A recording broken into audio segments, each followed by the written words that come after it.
Media one Doha open badminton പുരുഷ വിഭാഗം open ഫൈനലിൽ മലയാളിയായ പൃഥവ് ശ്യാം ഗോപൻ ചാമ്പ്യനായി.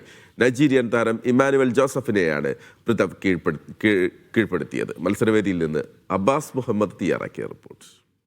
കളി ആരംഭിക്കും മുമ്പേ കളത്തിന് പുറത്ത് ആരു ജയിക്കുമെന്ന ബെറ്റ് തുടങ്ങി.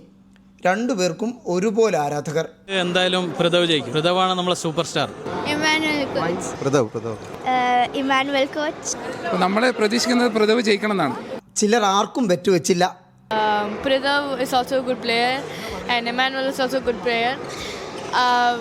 I think the match will go tight. Game അല്ലേ predict ചെയ്തിട്ട് കാര്യമില്ല.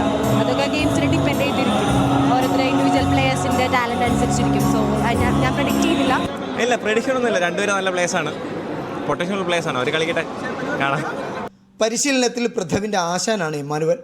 രണ്ടുപേരും അത്ലറ്റ് സ്പോർട്സ് താരങ്ങൾ. കളത്തിനുള്ളിൽ എന്ത് ആശാനും ശിഷ്യനും. ആദ്യ സെറ്റ് 21-16 ഇമ്മാനുവൽ സ്വന്തമാക്കി. രണ്ടാം സെറ്റിൽ പൃഥവിൻ്റെ കംബാക്ക്. മനോഹരമായ സ്ട്രോക്ക് പ്ലേയുമായി കളം നിറഞ്ഞ സെറ്റിൽ 21-12 മലയാളി താരത്തിൻ്റെ വിജയം. കളി നിർണായകമായ മൂന്നാം സെറ്റിലേക്ക്. പൊരുതി നിന്ന എതിരാളിയെ 21-11 കീഴടക്കി പൃഥവ് മൂന്നാം സെറ്റും കിരീടവും സ്വന്തമാക്കി. Oh, it was very tough. It was very intensive. But thanks to my coach. He's also my coach. So I daily train with him. So thanks to him only I won. It was a very good game. Although I lost stamina in the third game. So I couldn't finish it. ഞങ്ങളോട് പറഞ്ഞില്ലേ പൃഥവ് ജയിക്കുന്നു നേരത്തെ.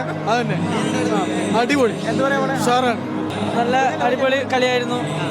It was very nice, very close match, but finally the outcome was as expected. It was very good. First time I visited here and I really loved their sporty playing. പിന്നെ പൃഥവ് ആണ് ജയിക്കുമെന്നുള്ള പ്രതീക്ഷ ഉണ്ടായിരുന്നു. Already നമ്മളെ പയ്യനാണ്, അതുകൊണ്ട് അറിയാം. ഈ final പോരാട്ടത്തിൽ പൃഥവിനും അതുപോലെ ഫൈനലിസ്റ്റായ ഇമ്മാനുവലിനും ഒരേപോലെ ആരാധകരുണ്ടായിരുന്നു.